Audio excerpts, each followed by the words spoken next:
할렐루야. 우리 파워엔즈데이 우리 찬양 예배에 오신 모든 분들을 주님의 이름으로 축복하고 환영합니다. 우리 옆에 있는 분에게 여호와를 기뻐하는 것이 우리의 힘입니다. 이렇게 한번 인사하겠습니다. 시작.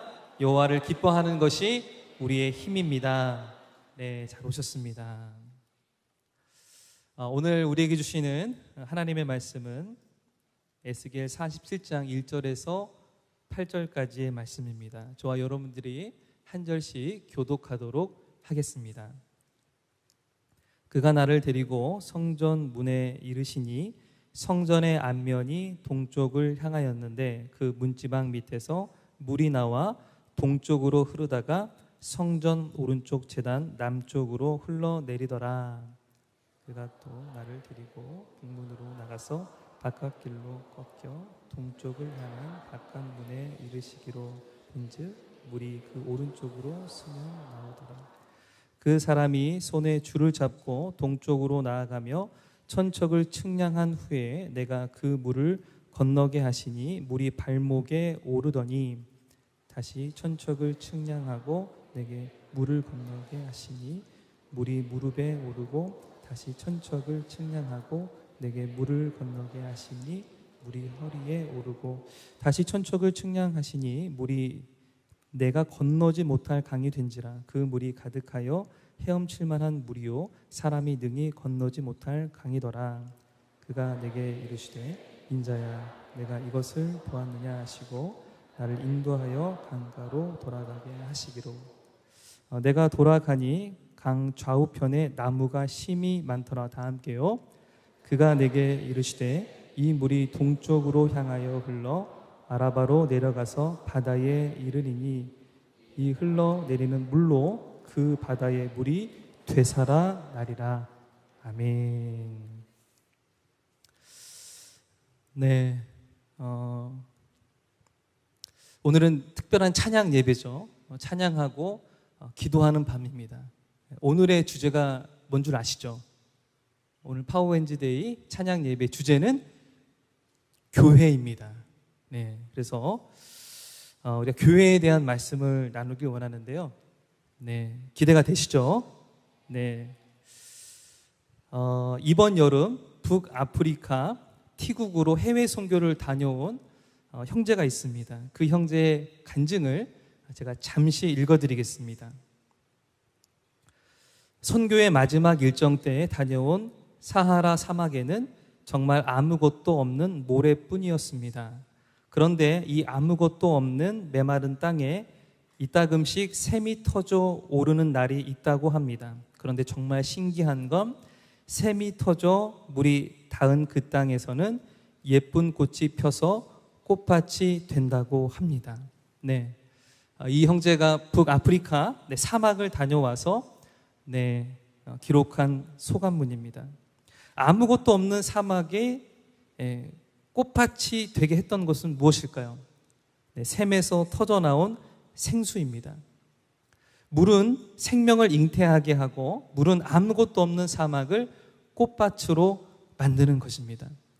오늘 이 형제가 간증한 이야기는 본문의 이야기입니다. 성전에서 물이 터져나와 흐르게 되었다. 그 물이 강물이 되어 흐르는데 흐르는 곳마다 죽은 것들이 살아나게 되었다. 죽은 바다조차도 살아나게 되었다. 그리고 이 강물이 흐르는 곳에 수많은 나무와 열매가 나게 되었다. 여러분 질문을 드립니다. 이 생명의 강은 무엇일까요? 제가 아까 오늘 예배의 주제를 말씀을 드렸는데 질문이 어렵죠? 네, 생명의 강, 죽은 것을 살리고 번성하게 하고 회복시키는 이 생명의 강은 무엇이다? 교회입니다. 아멘이십니까? 우리 옆에 있는 분에게 교회는 생명의 강입니다. 그렇다면 교회가 생명의 강이 되어 흐르기 위해서 우리가 기억해야 될 것은 무엇일까요? 첫 번째는 교회는 하나님이 임재하시는 곳입니다. 우리 다 함께 한번 읽어볼게요. 시작. 교회는 하나님이 임재하는 곳이다. 네, 본문에서 아주 신기하게도 생수가 가는 곳마다 죽은 것이 되살아났어요. 온갖 생물들이 번창하게 됩니다. 그렇다면 이 생수, 이 물이 시작되는 곳은 어디였을까요? 1절에 보니까 성전이었다고 합니다. 우리 1절 말씀을 다 함께 한번 읽어보겠습니다. 시작. 그가 나를 데리고 성전 문에 이르시니 성전의 앞면이 동쪽을 향하였는데 그 문지방 밑에서 물이 나와 동쪽으로 흐르다가 성전 오른쪽 제단 남쪽으로 흘러내리더라. 네, 성전 밑에서 물이 나오기 시작했어요. 그 무엇이라도 죽은 것을 살리는 물, 이 물이 흐르기만 하면 번창하게 하는 이 물이 어디서 나왔다고요? 성전 밑에서 나왔어요. 그래서 우리도 우리 교회 밑을 파면 뭐가 나온다? 생수가 나올 수도 있어요. 네. 좀 이상하죠, 그죠? 네. 여기서 말하는 성전은 무엇인가? 그 성전을 알아야 되는데, 성전은 무엇이냐? 하나님이 임재하는 곳입니다. 저를 따라서 성전은 하나님이 임재하는 곳입니다. 하나님이 임재하는 그곳에 생명과 회복과 치유가 일어난다는 것입니다. 그렇다면요, 여러분들 언제 하나님은 임재하시는가? 하나님만을 진정으로 예배할 때 하나님은 임재하시는 줄로 믿습니다. 오늘 우리가 읽었던 본문은 성경 어떤 말씀이죠? 에스겔 말씀이에요. 네, 하나님께서 이 환상을 에스겔에게 보여준 것이죠. 에스겔은 지금 어떤 상황일까요? 에스겔이 살았던 남유다가 바벨론에 의해서 망했어요. 그리고 에스겔은 지금 바벨론의 포로로 끌려간 상황입니다.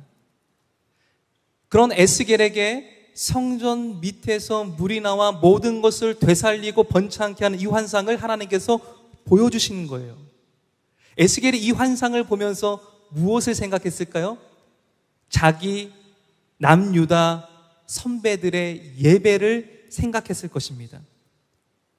남유다 백성들이 드린 예배, 하나님께서 성전에서 물이 나오게 하는 그 환상을 보여주시는데, 그렇다면 우리 선배님들, 우리 남유다 백성들은 어떻게 예배를 드렸지? 그 예배를 생각하지 않았겠어요? 그 예배는요, 하나님이 없는 예배였어요. 우상을 위한 예배, 나를 위한 예배였어요. 하나님, 내 소원 이거 들어주시고 나 성공시켜주시고 나 부자되게 해주세요. 이 목적만을 가지고 하나님 없는 예배, 하나님의 생각은 뭐고 하나님의 마음은 뭘까? 내가 정말 갈급한 건 하나님인데 오늘 하나님 저 만나주세요, 이런 하나님이 있는 예배가 아니라 하나님 없는 예배를 드리는 거예요. 그 결과 어떻게 되었을까요? 하나님이 임재하지 않으셨고 남유다는 바벨론에 의해 망하게 되어진 것입니다. 에스겔은 이 환상을 통해서 이런 하나님의 음성을 듣지 않았겠어요? 에스겔아, 사람을 살리고 생명을 번창케 하는 생명의 강이 어디에서 흐르는 줄 알아? 성전에서 흐르는 거야. 나에게서 흐르는 거야. 나 여호와 하나님에게서 흐르는 거야. 너의 남유다가 의지하던 우상이 아니라 나 여호와 하나님에게서 흐르는 거야. 이런 음성을 듣지 않았겠어요? 그리고선 에스겔이 이렇게 깨닫지 않았겠습니까? 아, 이 망한 나라, 다 죽은 이 나라를 다시 되살리시는 것도 하나님이구나.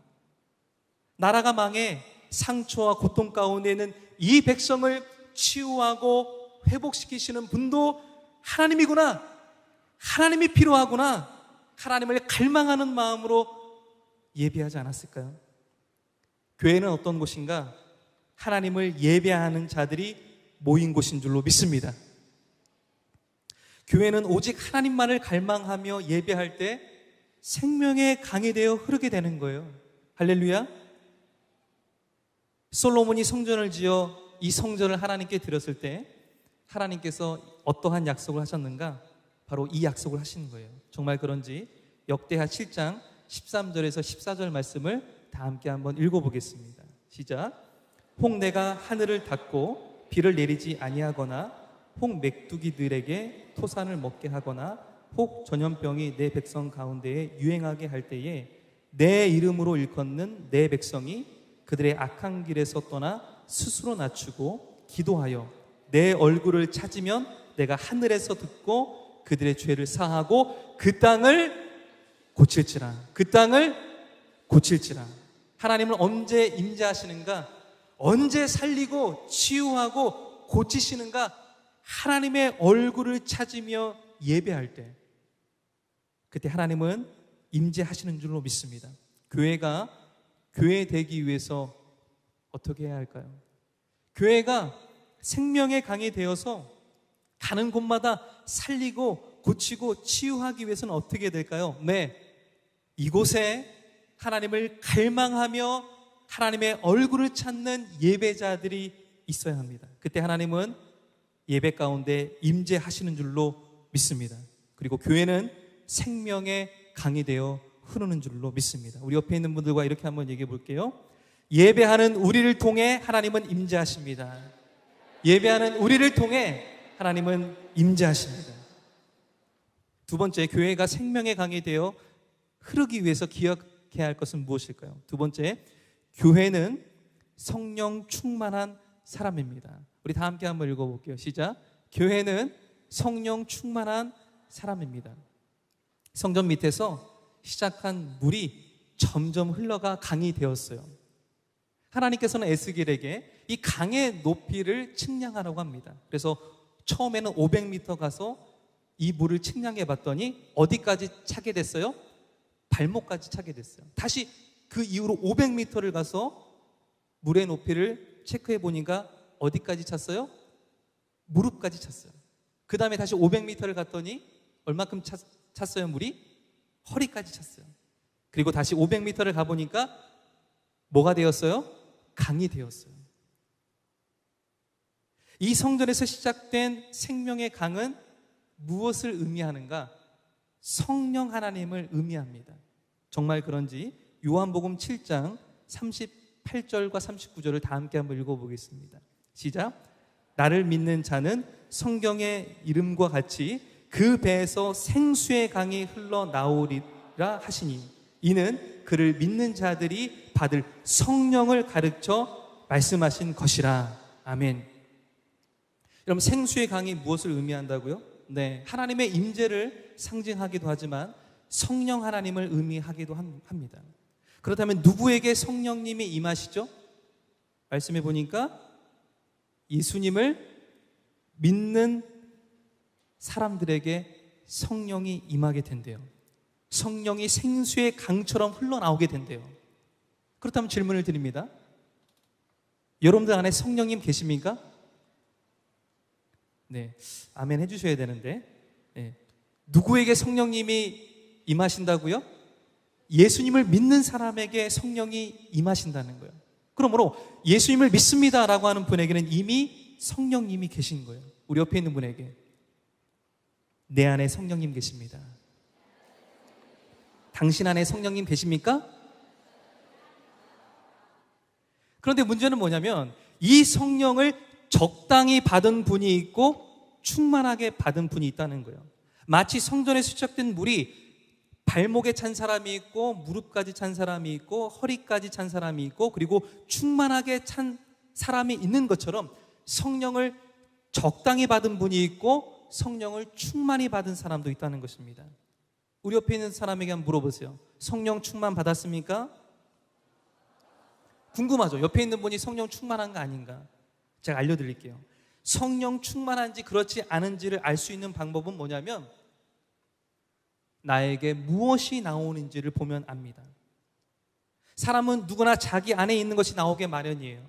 그럼 차를 운전하다 가는데 다른 차가 끼어들었어요.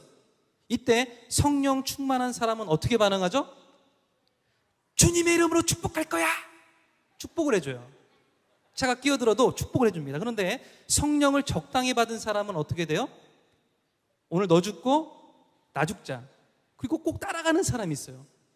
얼굴을 봐야 되겠다는 것, 이름을 물어보겠다는 것, 꼭 따라가는 사람이 있어요. 성령을 적당히 받은 사람은 그렇습니다. 마찬가지로 우리가 성령을 적당히 받으면 어떻게 되는가? 내 안에 있는 것이 나옵니다. 걱정과 염려, 우울과 비관, 미움과 분노가 나오게 돼 있어요. 그럼 내 안에 무엇이 나오는지를 한번 체크해 보세요. 지금 이 환상을 보는 에스겔도 마찬가지예요. 에스겔이 살고 있었던 남유다, 내 나라는 망했어요. 그리고 자신은 바벨론의 노예가 되었습니다. 에스겔 마음속에 이런 마음이 있지 않겠어요? 하나님, 왜 우리나라 망했어요? 왜 난 포로예요? 난 왜 흙수저예요? 난 안 되는 인간입니까? 이번 생은 틀렸습니까? 난 타국당해서 어떻게 되는 거예요? 내 미래는 어떻게 되는 겁니까? 하나님이 이스라엘 백성들을 다시 고국으로 돌아오게 하실 거라고요? 언제요? 희망 고문하지 마세요.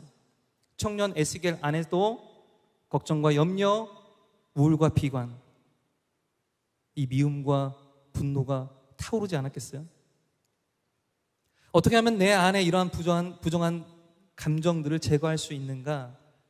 내 안에 성령으로 충만하면 됩니다. 어떤 분이 성령 충만을 실험하는 그런 실험을 본 적이 있습니다. 컵이 있는데 거기에 온갖 모래와 자갈들과 이물질이 있었어요. 그리고 물을 부었어요. 이 물은 무엇을 상징한다? 성령을 상징한다. 그래서 제가 이 실험을 하는데 속으로 이렇게 생각했어요. 아니, 모래하고 자갈이 있는데 물을 넣어봤자 안에 있는 불순물, 자갈과 모래가 다 제거되겠어? 이런 생각을 했어요. 근데 놀랍게도 그 실험자가 물을 부으면 부을수록, 물살이 거셀수록 컵 안에 있는 자갈과 모래와 이물질은 컵 밖으로 나왔어요. 그리고 물로 충만해졌어요. 그리고 흘러넘쳤어요. 내 안에 성령이 차오를수록, 내 안에 성령이 거세게 차오를수록, 우리를 괴롭게 하는 모든 걱정과 염려, 우울과 비관, 미움과 분노는 사라지고 성령으로 충만하게 되는 줄로 믿습니다. 그 성령 충만한 사람이 교회입니다. 우리 옆에 있는 분에게 한번 얘기해 볼까요? 성령 충만한 당신이 교회입니다.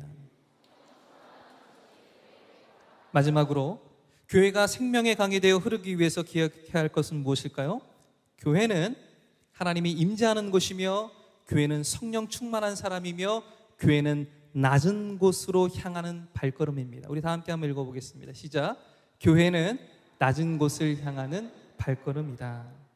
성전에서 시작된 물은 어디로 향했는가? 낮은 곳으로 향했어요. 그러니까 저 밑에서 강이 된 것이죠. 정말 그런지 8절 말씀을 다 함께 한번 읽어보겠습니다. 시작.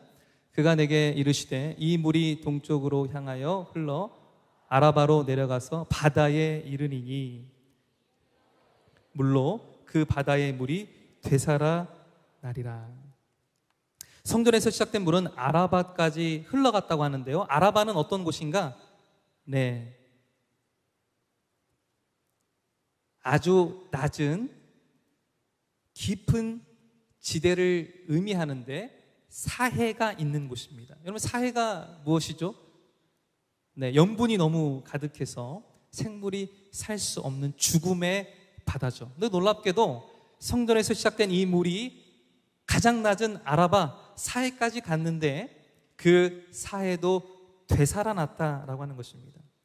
그러므로 교회된 우리는 어디로 가야 하는가? 낮은 곳으로 가야 하고요, 생명이 살 수 없는 곳으로 가야 하는 것입니다. 그것이 교회의 운명입니다. 교회는 세상의 빛이라고 했어요. 그러니까 어디로 가야 돼요? 어둠에 가야 돼요. 그래야 진가가 나타납니다. 교회는 소금이라고 했어요. 소금은 어디로 가야 되죠? 맛 없는 곳으로 가야 돼요. 살만하지 않는 곳으로 가야 합니다. 그래야 진가가 나타나는 것이죠. 교회는 생명의 물입니다. 이 생명의 물은 어디로 가야 할까요? 생명의 물이 없어 죽어가는 자들에게 가야 하는, 그래야 진가가 나타나는 것입니다. 그래야 의미가 있는 것이죠. 생수가 흐르지 않고 머물게 되면 어떻게 돼요? 썩게 됩니다. 사해가 되는 것입니다. 이제 방학을 마치고 그 누구보다도 뜨거웠던 여름을 불태웠던 여러분, 이제 이 여름을 마무리하며 9월 새로운 하반기 2학기를 맞이하는 우리는 어디로 가야 할까요? 낮은 곳으로 가야 합니다. 생수가 없어 죽어가는 자들에게 가야 합니다. 그것이 가정이든 학교든 직장이든 목장이든 당신이 피하고 싶은 그 자리, 당신이 힘겨워하는 그 자리, 그러나 생명을 잃고 죽어갈 수밖에 없는 그 영혼이 있는 그곳에 가시기 바랍니다. 그리고 그 땅을 회복시키는 생명의 강으로 살아가시길, 그 땅을 치유하는 생명의 강이 되시기를 주님의 이름으로 축복합니다. 마지막으로 하나의 이야기만 말씀드리고 말씀을 마무리하도록 하겠습니다. 이번 맷 2024에 해외 선교팀 중에서 동남아 어느 한 나라를 간 팀이 있습니다. 그곳에서는 복음을 전하면 불법입니다. 네. 그런데 사역을 하면서 현지에 있는 선교사님에게 허락을 맡아서 복음을 전하게 됩니다. 놀랍게도 그 나라는 공산국가인데 그중에 5명이 결신하게 되었어요. 아마 2명 정도는 좀 하나님에 대해서 알고 있었나 봐요. 그리고 3명이 확실하게 결신하게 되어지는 그런 일이 있었다고 합니다. 이번 여름 우리 청년들이 복음을 들고 그 척박한 땅에 간 것이죠.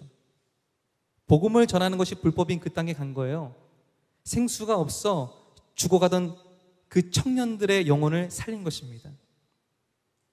그 나라 그 청년들의 마음에 예수 생명이 잉태된 것입니다.